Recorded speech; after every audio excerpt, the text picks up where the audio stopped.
Have you ever stood in front of a mirror late at night, looking into your own tired eyes, and asked yourself how you ended up here? Feeling as if the entire weight of the universe is crushing down on your shoulders, wondering why, despite all your prayers and all your good intentions, life just keeps breaking you? It feels like a punishment, doesn't it? It feels like you are screaming into a void where no one can hear you, and the silence that follows is louder than the chaos around you. But what if I told you that this breaking point you are feeling right now is not the end of your story, but actually the beginning of your true purpose? To understand this, we have to look at an ancient story about a lump of clay and a wise potter. Imagine a lump of clay sitting by the riverbank. It was comfortable, it was safe, and it had no shape, but it also had no purpose. One day, the potter came along and scooped it up. The clay was terrified as it was taken away from its safe home. Then, the potter slammed the clay onto a wooden wheel and began to spin it violently. The world started blurring around the clay, faster and faster, until it felt dizzy and sick. The clay screamed out, "Stop! Please stop! I'm getting dizzy. I can't handle this." But the potter, with a focused look on his face, simply said, "Not yet." He didn't stop. Instead, he started to punch the clay, kneading it, pressing his thumbs into it to shape it. The pressure was intense, and the clay cried out again, "Why are you hurting me? This is too much pressure." But the potter stayed calm and whispered again, "Not yet." Finally, when the shaping was done, the clay thought the torture was over. But then the potter opened the door to a furnace, an oven burning with intense heat. He placed the clay inside and shut the door. The heat was unbearable. The clay felt like it was going to die, like it was burning up from the inside out.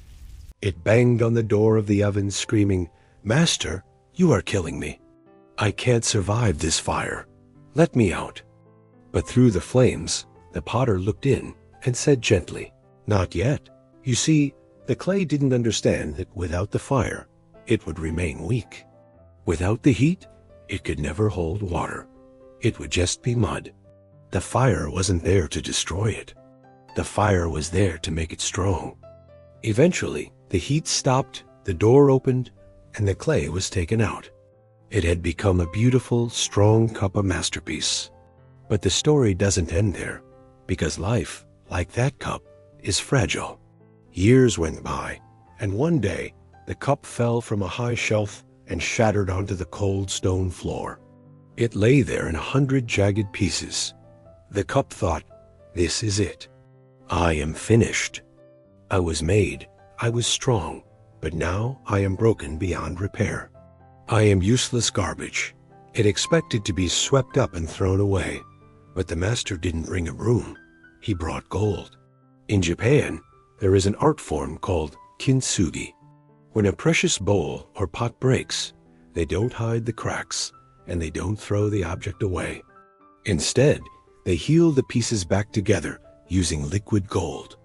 The master sat on the floor, carefully picking up every shattered shard of that cup, and with infinite patience, he glued them back together with pure gold. When he was finished, the cup was no longer just a cup. It was something new. It had veins of gold running through it, telling the story of its fall and its recovery.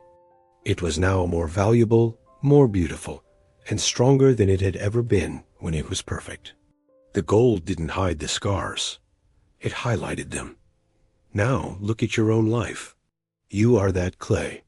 The confusion you feel right now, that is the spinning wheel. The pressure of bills, of loneliness, of failure, that is the potter's hands shaping you. And this pain, this unbearable, burning pain you are feeling in your chest right now, that is the furnace. You are in the fire, my friend. And I know you are screaming at the Creator, asking, "Why me? Why now?" You think He is ignoring you. You think He has left you to burn. But He is watching the temperature. He knows exactly how much heat you can take. He is saying, "Not yet." He cannot take you out of the fire early, or you will crumble when your purpose arrives. And perhaps you feel like that shattered cup on the floor. Maybe you lost the person you loved most. Maybe you lost your dream job. Maybe your health is failing. You feel broken, useless, and like your life is over. But the Creator is not grabbing a broom. He is grabbing the gold. He is using this tragedy to put you back together in a way that will make you unshakable. Your scars are not signs of your shame. They are the proof of your survival. They are the gold filling your cracks. The people who have never been broken are shallow. They are like the raw clay. But you are being forged. You are being prepared for a destiny that is too heavy for a weak person to carry. So do not curse the fire. Do not hide your cracks. Trust the hands that are holding you. Trust that when this season of pain ends, and it will end, you will not come out the same person who went in. You will come out stronger, wiser, and more beautiful. You will be a golden masterpiece. Trust His plan.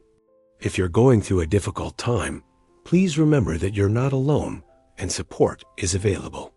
Reaching out to a mental health professional or a support hotline can make a world of difference. Your story isn't over. Thanks for watching.